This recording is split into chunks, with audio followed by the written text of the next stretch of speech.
Yeah, I know. Yeah, that's what I said. Well, maybe we could just... Oh. Hey everybody. I guess it's time for another episode of My New Old House. So today we're going to do things a little bit differently. We're not exactly focusing on an architectural feature, but we are going to be talking about something that was a massive part of most American homes for over a century. So I grew up as a child of the 90s, and much of my social life as a teenager revolved around the family phone. But as I got older and I became an adult, I relied pretty much solely on my cell phone, and I never had a landline of my own. So when I walked into this house and I saw this, I couldn't help but feel a little bit nostalgic. Obviously, this doesn't work, and at some point I will rip it out. But it did get me thinking about the role that the landline played in American homes for so long.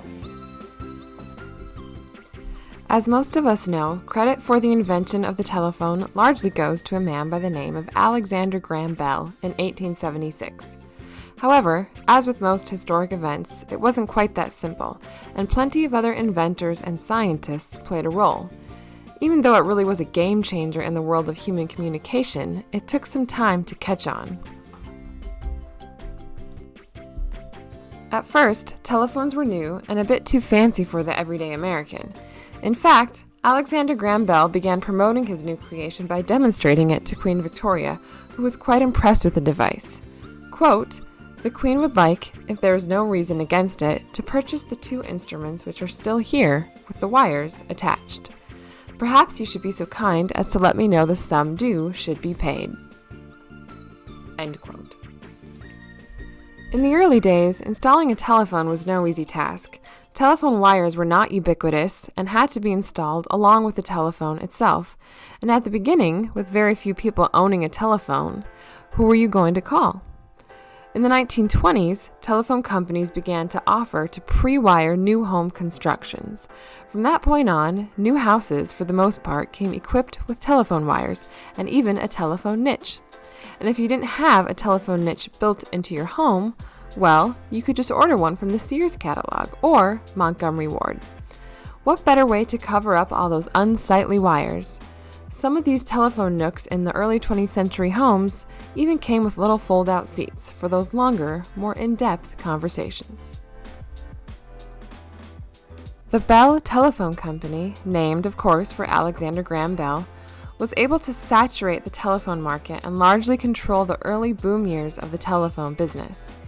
They kept their rates low, which encouraged the vast majority of American homes to bring the new communication devices into their world. It was a tactic that worked, leading the Bell Telephone Company, which became AT&T, which stands for American Telephone and Telegraph, in 1885, to enjoy a monopoly in the telephone market. That monopoly lasted until 1984, when it was decreed that AT&T would relinquish all of the Bell operating companies, effectively bringing it to an end. The excitement and ease of obtaining a telephone waned during the Depression and during World War II, as most companies that manufactured telephones and telephone parts and materials turned their efforts to making wartime equipment. But by the 1950s, not only was that demand back, but telephones in the home were changing color, style, and even location. After hand-cranked wall telephones and candlestick telephones, the bakelite phone became the most popular options for homes after the war, as phones moved from the hallway into places like the den or the kitchen, becoming more focal points of family life. That trend continued with the touch-tone telephone, often found in kitchens and family areas. Having one phone, or maybe two, per home meant that phone conversations were not nearly as private as they are today.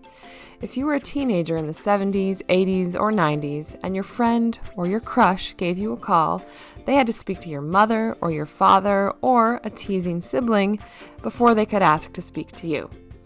Hello? Yeah, Darlene, it's for you. Who is it? Who is it? It's Marcy. What she want? I don't know what she wants you to pick up the phone. It was when the cordless phones came along that phone conversations could become more private. What child of the 90s doesn't remember getting a phone call and immediately taking the phone to their room and closing the door? The first mobile phone, of course, came along in the 1980s with the hefty price tag of $4,000. And from there, as we all know, telephones have only become more mobile, more private, and things that people sitting on their candlestick phones 100 years ago would see as wondrous feats of technology, which really, they are. Well, that's it for this month's episode of My New Old House. Hope you enjoyed learning a little bit about the history of the landline. And if you still have one, that's pretty cool, because I kind of miss it. I don't know about you guys. Anyway, thanks for watching. We'll see you next month.